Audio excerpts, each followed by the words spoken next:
is the Bay Area's news station. KRON 4 News at 5 starts now. Now at 5. This is a horrible tragedy. San Francisco police promising increased high security at tonight's Giants-Dodgers game after a brawl between rival fans turns deadly. I just saw the swinging and the yelling and just like arms flying everywhere. New tonight, KRON 4 has just received this photograph from the family of Jonathan Denver. It shows the victim on the left with his father and his brother at last night's game, likely among the last pictures ever of him alive. Tonight, KRON 4 has live team coverage. We'll tell you what's being done to keep fans safe. But first, KRON 4's J.R. Stone is live at the scene of the crime with what we know about the deadly attack. J.R. Well, Pam, one person will be charged with homicide, another is being questioned, and 2 others are being sought. Now, the first fight between the victims and the suspects broke out a block behind me, directly in the distance. Then there was a second fight minutes later, directly across the street from where I'm standing, and the man who was found stabbed near that second tree in the distance. Now, as we do go to some of this video, this is a picture of Jonathan Denver, the Dodgers fan who was stabbed to death last night.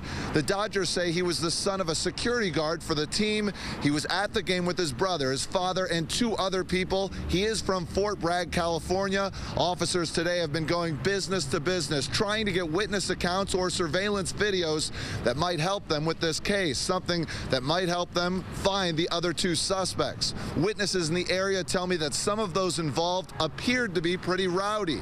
It's unclear how much they had been drinking. The chief of police says this kind of violence will not be tolerated. That said, and I'm a big Giants fan, there is no place at these games for violence. Life should be at stake, whether they're at the game, leaving the game, whether it's 6 blocks away and an hour and a half after the game. Please be respectful of everybody, want to root for whoever they want to root for. Now back out here live, you're looking at the area where this second fight ended and where the man was stabbed to death. The car that the suspect was driving traces back from Lodi, so it appears that the suspects could have been from out of town. Now again, new details are breaking in this case, and when we get the suspect name in this case, we'll bring it to you here on KRON 4 News. Reporting live in San Francisco, J.R. Stone, KRON 4 News.